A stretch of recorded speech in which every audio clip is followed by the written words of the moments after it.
اچھا اب دیکھیے ہر وقت کوشش کریں کہ ایسے طریقہ کار کے اوپر عمل کریں جس سے ہمیشہ امام زمانہ علیہ السلام یاد رہے. اچھا اب یاد رکھنے کے بہت سے طریقے لوگوں نے خود سے بنائے ہوئے ہیں, آپ بھی کوئی بھی طریقہ ایجاد کر سکتی ہیں کہ بس کوئی بھی ایسا طریقہ جس سے آپ کو ہمیشہ ان کی یاد باقی رہے. ایک صاحب کہتے ہیں کہ ایک دفعہ میں کسی شخص کے گھر گیا ان کی شادی کے بعد, تو دیکھا کہ ایک کمرے میں ایک بہت بڑا سا فریم انہوں نے لگایا ہوا ہے جو کہ بالکل خالی ہے اور اس میں کوئی تصویر نہیں. کوئی آج تک ایسا گھر نہیں ہوتا کہ جس کے اندر مثلا خالی فریم لگا ہوا ہو. پوچھا یہ کیا خالی تصویر, یعنی خالی فریم, اس میں کوئی تصویر نہیں؟ کہا ہاں میں اس میں امام زمانہ علیہ السلام کی تصویر لگانا چاہتا ہوں. اللہم صلی علی محمد. ان سے کہا کہ بھئی جب وہ آئیں گے تب ان کی تصویر لگاؤ گے نا, ابھی تو ان کا ظہور نہیں ہوا, پھر تمہارا یہ عمل کیوں ہے؟ اس نے کہا یہ میں نے اس وجہ سے کیا ہے تاکہ ہمیشہ مجھے یاد رہے کہ میری زندگی میں کسی اہم چیز کی کمی ہے. جب بھی میں اس خالی فریم کو دیکھوں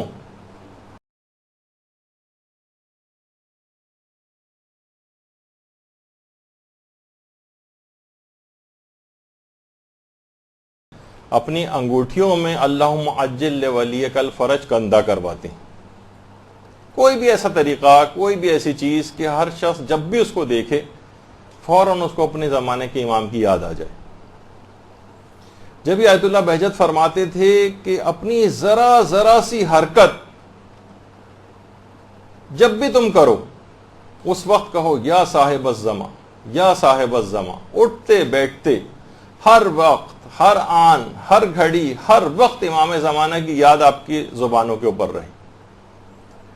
صبح جب اٹھو, آغا بہجت فرماتے تھے صبح اٹھنے کے بعد ادب سے کھڑے ہو کر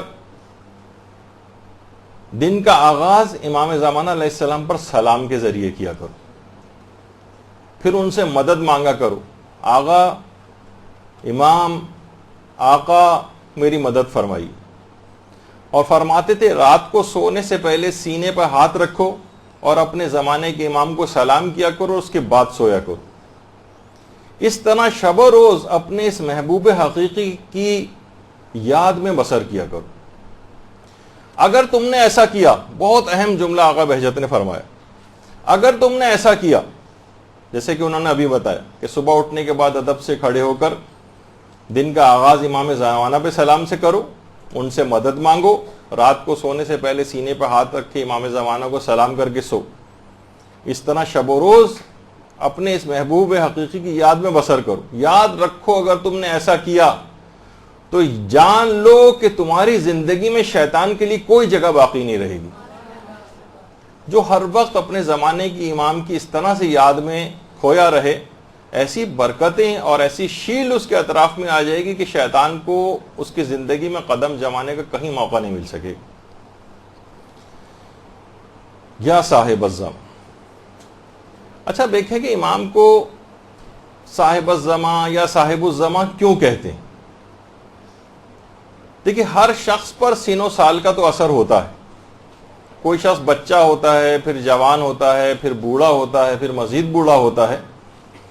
آیت اللہ وحید خراسانی نے بڑی عجیب بات اس میں بتائی. کہا کہ دیکھیے امام مہدی امام زمانہ ہے, یعنی پورے زمانے کے امام ہیں, فقط اہل زمانہ کے امام نہیں ہیں, وہ زمانے کے امام ہیں. اس لیے کہ جو شخص خود زمانے کا امام ہو اس کو یہ زمانہ کیسے بوڑھا کر سکتا ہے. اہل زمانہ کے امام نہیں ہیں, زمانے کے امام ہیں. تو جو خود زمانے کا امام ہو اس کے اوپر یہ سن و سال اثر نہیں کرتے, اس پر یہ ٹائم وغیرہ جو ہے وہ اپنا اثر انداز نہیں ہوتا ہے. اسی بنا پر ان کو صاحب الزما کہا جاتا ہے. افق حوضہ کے نام سے ایک ہفت روزہ میں نکلتا ہے, اس میں باقاعدہ آیت اللہ بہجت سے, اگرچہ آیت اللہ بہجت بہت واضح طور پر نہیں کہتے تھے کہ میری امام زمانہ سے براہ راست کوئی ملاقات ہوئی, اشاروں کرایوں میں البتہ کہتے تھے یہ بات, کہتے تھے میں نے 40 مرتبہ نیند میں یا نیند جیسے عالم میں, جسے تقریباً مکاشفہ کہتے ہیں, امام زمانہ علیہ السلام کی زیارت کی ہے اور ان کی خدمت میں حاضری کا شرف حاصل کیا. 40 مرتبہ.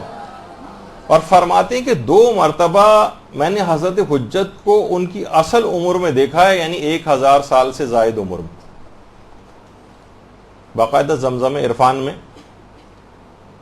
بھی یہ بات ہے کہ آیت اللہ بہجت فرماتے تھے کہ جو حضرت حجت کا سچا عاشق ہوتا ہے، خواہ وہ بیداری میں ان کو نہ دیکھ سکے، ان کی زیارت نہ کر سکے، لیکن پوری زندگی میں کم سے کم 1 مرتبہ خواب میں ضرور ان کو دیکھ لیتا ہے. بس ان کا ایک سچا عاشق ہونا ضروری. اور دوسرا اس سے زیادہ اس کے اندر تڑپ بھی ہونا چاہیے امام زمانہ علیہ السلام کی زیارت کی. اگر کوئی تڑپ ہی نہیں ہے، کوئی شوق ہی نہیں ہے، کوئی ولولہ ہی نہیں ہے، دیکھنے میں کوئی انٹرسٹڈ ہی نہیں ہے، تو ظاہر ہے کہ اس کو پھر زیارت کا شرف نہیں ملے گا. جتنی تڑپ ہوگی اتنی ہی زیادہ اس کے امکانات ہوں گے کہ اس کو امام زمانہ علیہ السلام یا تو براہ راست دیکھ سکے وہ، یا کم سے کم 1 مرتبہ خواب کی حالت میں تو ضرور اس کو زیارت ہو جائے گی. اور وہ یہ بھی فرماتے تھے 1 مرتبہ میں نے خواب میں اس طرح سے زیارت کی تھی اور حضرت حجت کو دیکھا تھا کہ ان کی عمر 1000 سال تھی، لمبا قد تھا اور دراز اور گھنی داڑھی تھی. اور دوسری مرتبہ میں نے ان کو ایک 30 سالہ جوان کی صورت میں دیکھا تھا، لیکن 30 سالہ جوان کی صورت میں دیکھنے کے باوجود احساس ہوتا تھا کہ ان کی عمر 1000 سال سے زائد ہے.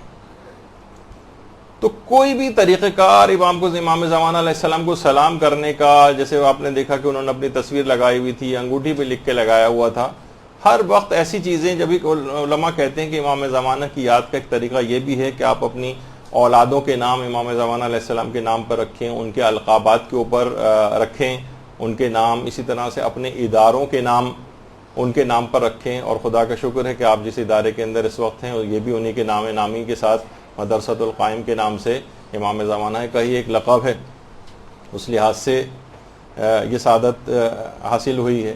اور یاد رکھنے کے اور بھی بہت سارے طریقے ہیں. ہم خود دیکھتے ہیں جب انٹرنیٹ پہ کوئی چیز سرچ کر رہے ہوتے ہیں تو اس وقت کچھ ایرانی سائٹس کے اوپر خاص طور پہ یہ دیکھا ہے کہ مثلا سائٹ اس وقت تک اوپن نہیں ہوگی جب تک کہ ایک خاص جگہ کے اوپر لکھا ہوا ہوتا ہے کہ اس جگہ کو کلک کریں اور امام زمانہ علیہ السلام پر درود پڑھتے ہوئے کلک کریں. اللہم صلی علی محمد و علی محمد.